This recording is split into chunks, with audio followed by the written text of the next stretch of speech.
So good day mga kapadjakers. Okay, so for today, papakita ko lang sa inyo dahil naimbitahan tayo sa isang salo-salo na ginawa ng mga membro at kasama tayo doon ng Cafe Jackers. Andyan sila Tremenyo, ayan, si Tisoy, si Candid Cyclist, kasama ang mga crew ng McDonald's to make this event possible. The good thing guys, marami nag-donate para maiparaffle during our event.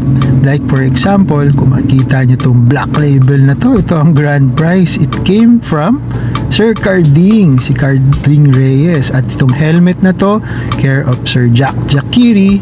And also, even the managers of McDonald's participated in the event. So syempre, hindi pwedeng makumpleto kung walang picture-picture ng lahat ng membro na nag-participate sa event na to. Kitang-kita mo naman, ang dami-dami namin.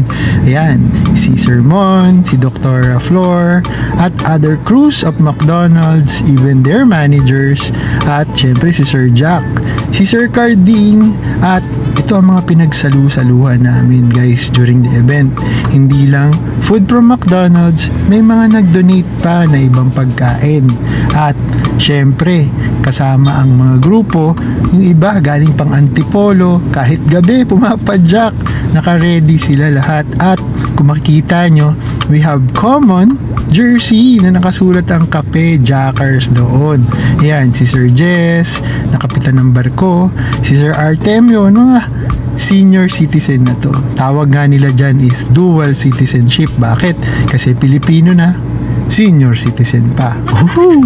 And kung mapapansin nyo guys, yung headgear kung suot nyan, bigay yan ni Idol Z, si Zara Makadangdang. At ang masaya nito guys, oh, nagsasalo-salo ang bawat isa, masaya buong gabi. At ang pinaka maganda dito guys sa mga tao na naging membro ng Cafe Jackers ay hindi lang sila nagbibigay saya or nag-i-enjoy lang dahil retirado na sila, kundi binibigyan nilang halaga ang oras at panahon, hindi ang pera, para maibigay saya or ma-extend ang good vibes sa mga tulad natin na tumatahak pa sa buhay hanggang makarating sa mga pangarap natin.